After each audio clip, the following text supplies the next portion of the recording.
온 가족이 주님과 만나는 가정 예배.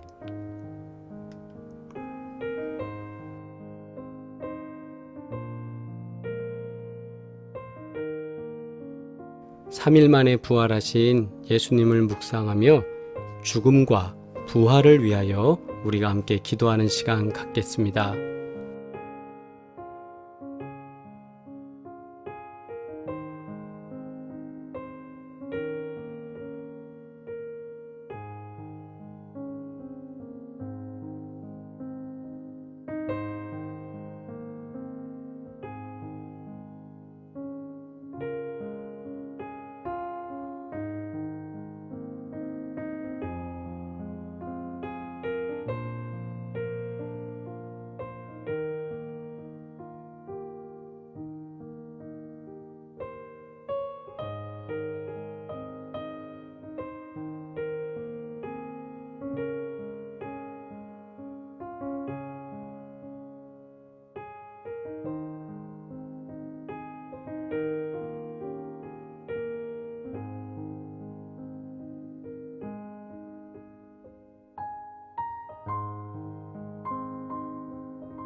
하나님이 사흘 만에 다시 살리사 나타내시되 모든 백성에게 하신 것이 아니요 오직 미리 택하신 증인 곧 죽은 자 가운데서 부활하신 후 그를 모시고 음식을 먹은 우리에게 하신 것이라.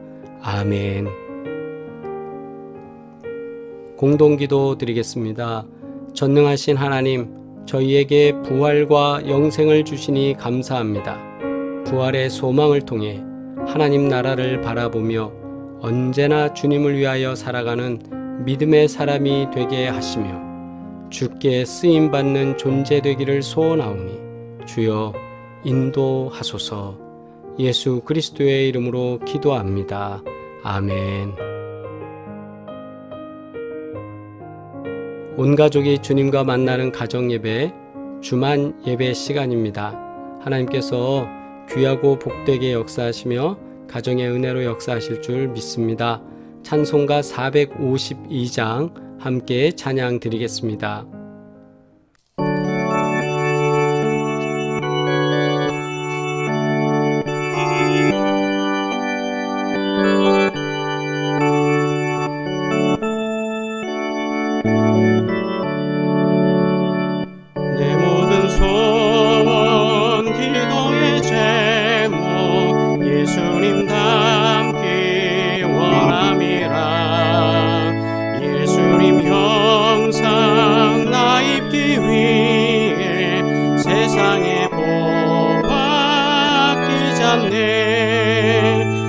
예수님 닮기 내가 원하네.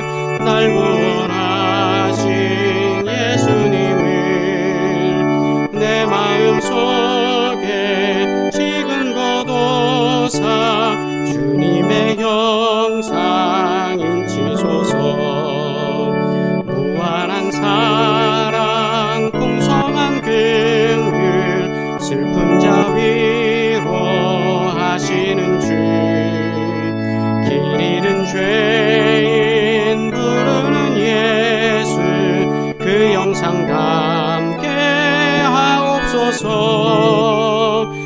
예수님 닮길 내가 원하네. 날 구원하신 예수님을 내 마음속에 지금 거둬사 주님의 형상 인치소서.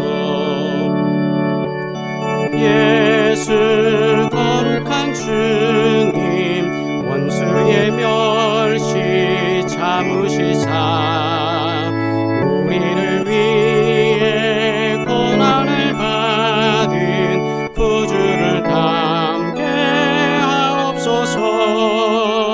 예수님 닮길 내가 원하네. 날 구원하신 예수님을 내 마음속에 지금 거둬사 주님의 형상 인치소서. 아멘. 주님의 기도 드리겠습니다. 하늘에 계신 우리 아버지여, 이름이 거룩히 여김을 받으시오며 나라가 임하시오며 뜻이 하늘에서 이루어진 것 같이 땅에서도 이루어지이다. 오늘 우리에게 일용할 양식을 주시옵고 우리가 우리에게 죄 지은 자를 사하여 준 것 같이 우리 죄를 사하여 주시옵고 우리를 시험에 들게 하지 마시옵고 다만 악에서 구하시옵소서. 나라와 권세와 영광이 아버지께 영원히 있사옵나이다. 아멘. 요나 1장 17절로 2장 1절 말씀 함께 합독하며 주의 말씀 받겠습니다. 여호와께서 이미 큰 물고기를 예비하사 요나를 삼키게 하셨으므로 요나가 밤낮 3일을 물고기 뱃속에 있으니라. 요나가 물고기 뱃속에서 그의 하나님 여호와께 기도하여. 아멘. 합독한 말씀을 통하여서 우리 3일의 시간이라는 제목으로 함께 은혜 나누도록 하겠습니다. 오늘 말씀을 묵상하다 보면 어렸을 때는 어떤 생각을 했지? 이런 생각들이 몇 가지가 드는데요. 저 물고기, 큰 물고기를 고래라고 얘기해 주셨고 또 고래 뱃속에서 있다가 3일 만에 나왔다라고 들으면 참 여러 생각들이 들었습니다. 그 깜깜한 데서 어떻게 3일이라는 시간을 알 수 있었지? 또 그렇게 큰 물고기가 있었어? 이런 게 어렸을 때 있었던 거죠. 그런데 성장 후에 오늘 이 말씀을 다시 묵상하고 보면 참 하나님께서는 이 작은 것 하나마저도, 성경의 이 작은 부분 하나마저도 예수님과 연관시켜서 수많은 말씀으로 미리 보여주고 계시는구나 라는 걸 깨닫게 됩니다. 여러분은 저보다 더 많은 깨달음과 은혜가 넘치기를 주의 이름으로 축원합니다.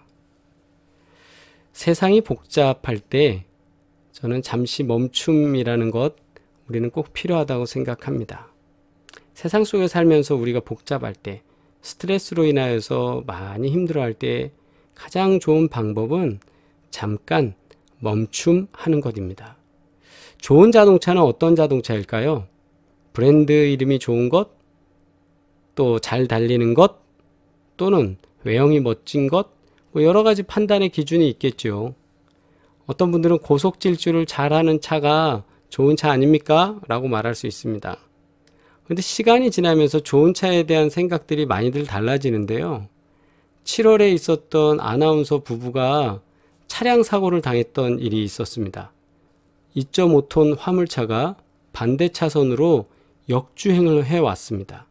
그래서 마주 오던 볼보 자가용과 충돌을 했는데 이 아나운서 부부가 경미하게 사고를 당하고 안전하게 보호가 됐다 해서 한동안 이 볼보 자동차에 대한, 승용차에 대한 관심이 많았습니다.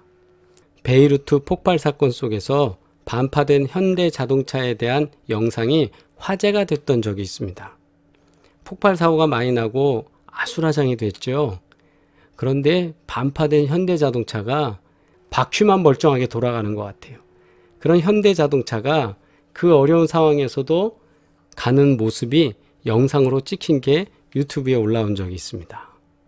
그러자 베이루트 사람들은 현대자동차가 최고다 라고 하면서 또한 현대자동차가 판매가 조금 더 늘어났다고 하는 말을 들었습니다. 이 두 가지 사건 속에서 사람들은 왜 볼보와 현대자동차를 그렇게 선호하게 되었습니까? 안전이거든요.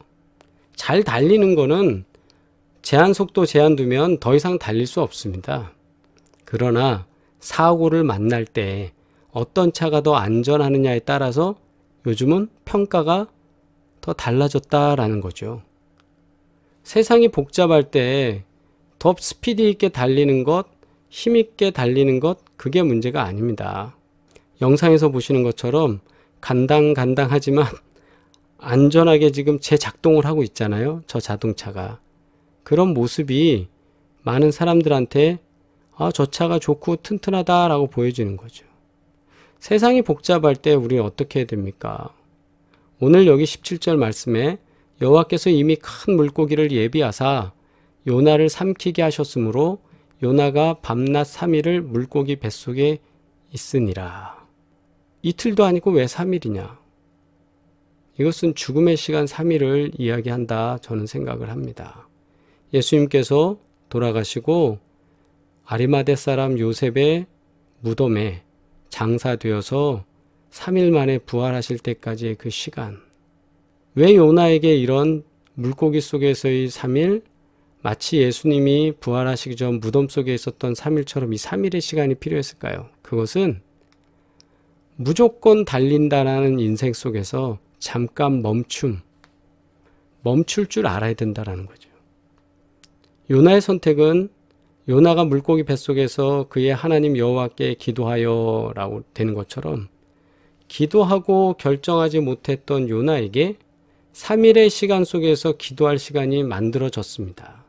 다시 말하면 우리 인생이 어려움의 문제 또는 약간 사회와 거리두기를 해야 되는 시간 속에서 잠깐 멈춤이라는 걸 했을 때에 비로소 그때 하나님과의 기도의 필요성과 기도해야 될 것을 깨닫게 된다는 사실이죠.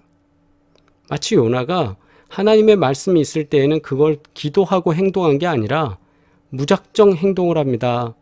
다시스로 도망가기 위해서. 그러나 그 3일이라는 시간 속에서 물고기 뱃속에서의 요나는 지금은 하나님께 기도해야 될 시간이구나를 깨닫게 되는 거죠. 그래서 그가 기도합니다. 이르되 내가 받는 고난으로 말미암아 여호와께 불러 아뢰었더니 주께서 내게 대답하셨고 내가 스올의 뱃속에서 부르짖었더니 주께서 내 음성을 들으셨나이다. 여기서 스올은 물고기 뱃속 이걸 넘어서서 죽음의 3일이라는 거죠. 그 3일 동안에 내가 부르짖었더니 주께서 내 음성을 들으셨나이다. 주께서 나를 깊음 속, 혼돈의 속, 저 깊은 곳에서 바닷 가운데에 건지셨으므로 큰 물이 나를 둘렀고 주의 파도와 큰 물결이 다 내 위에 넘쳤나이다. 왜냐하면 내가 쭉 밑에 들어갔으니까 내 위에서, 머리 위에서 넘실넘실 거리는 거죠. 내가 말하기를 내가 주의 목전에서 쫓겨났을지라도 다시 주의 성전을 바라보겠나이다 하였나이다. 하나님이 나를 버리셨다 할지라도 나는 하나님의 성전을 바라보겠습니다. 물이 나를 영혼까지 둘러싸우며 물이 지금 사방에서 나를 덮어싸워서 에워싸서 기품이 나를 에워싸고 바다 풀이 내 머리를 감쌌나이다. 이거 굉장히 시적이죠. 내가 산의 뿌리까지 내려갔사오며 땅이 그 빗장으로 나를 오래도록 막았사오나 나의 하나님 여호와여 주께서 내 생명을 구덩이에서 건지셨나이다. 내 영혼이 내 속에서 피곤할 때에 내가 여호와를 생각하였더니 내 기도가 주께 이르렀사오며 주의 성전에 미쳤나이다. 내가 피곤할 때 여호와를 생각하게 하셨고 내 기도가 주께 이르렀사오며 주의 성전에 하나님 계신 곳에 그게 미쳤다 이 말이에요. 거짓되고 헛된 것을 숭상하는 모든 자는 자기에게 베푸신 은혜를 버렸사오나 나는 감사하는 목소리로 주께 제사를 드리며 나의 서원을 주께 갚겠나이다. 구원은 여호와께 속하였나이다 하니라. 아멘. 10절 여호와께서 그 물고기에게 말씀하시매 요나를 육지에 토하니라. 하나님께 기도할 때 어떤 일이 벌어진 겁니까? 구원은 여호와께 속하였나이다. 드디어 깨닫게 된 겁니다. 그래서 이 사실을 깨달았을 때 10절에서 요나를 육지에 토하게 하셨습니다. 구원은 하나님께 속한 것입니다. 언제 이것을 발견하게 됐습니까? 요나가 기도할 때입니다. 그러므로 하나님께서는 요나를 기도하게 하시기 위하여 물고기 뱃속에 집어넣으신 거죠. 그 죽음의 3일 통해서 그가 진지하게 하나님과 만나고 하나님의 은혜를 체험하는 겁니다. 우리가 하나님의 사역을 감당할 때는 우선 기도해야 합니다. 그리고 사회와 잠시 거리를 두고 주님의 뜻을 발견하고자 몸부림쳐야 할 때도 있습니다. 아울러 결과적으로 우리는 하나님께 항복할 수 있어야 합니다. 내 것이 옳다고 주장하는 것이 아니라 하나님의 뜻에 항복하고 하나님께서 하시는 일이 맞습니다. 구원은 하나님의 것입니다. 하나님의 뜻 앞에서 우리의 의지를 접고 항복하십니까? 내가 맞습니까? 아닙니다. 하나님이 맞습니다. 기도드리겠습니다. 존귀하신 아버지 하나님, 하나님께서 우리를 도우시니 감사합니다. 주님, 저희들이 언제나 주님의 말씀과 주님의 뜻에 순종하게 하여 주시고 어떤 일을 할 때에 먼저 기도하면서 하나님께서 원하시는 방법에 따라갈 수 있도록 주님 역사하여 주시옵소서. 이제는 우리를 구원하신 예수 그리스도의 은혜와 하나님 아버지의 끝없는 사랑과 성령의 교통하시고 인도하시며 복주시는 놀라운 증거들이 오늘 예배드리는 사랑하는 지체들 가운데 이제로부터 영원토록 함께 하시기를 간절히 축원하옵나이다. 아멘. 할렐루야. 우리 채팅으로 서로 인사 나누시겠습니다. 치유와 회복을 위한 기도, 오늘도 계속 기도 부탁드리겠습니다. 또한 하나님께서 우리 최원희 장로님, 유대동 권사님, 유혜림 집사님, 이영경 집사님, 송양순 권사님, 전혜옥 집사님 모두 기억하시고 복되게 하시며 치유하고 회복시키실 줄 믿습니다. 기업을 위하여 기도합니다. 사업장과 직장을 위하여 기도해 주시고 또한 하나님께서 주신 자녀를 위하여 기도할 때 길이 열리고 형통케 되는 놀라운 은혜가 임할 줄 믿습니다. 다음 시간 만날 때까지 평안하시기를 바랍니다. 사랑합니다.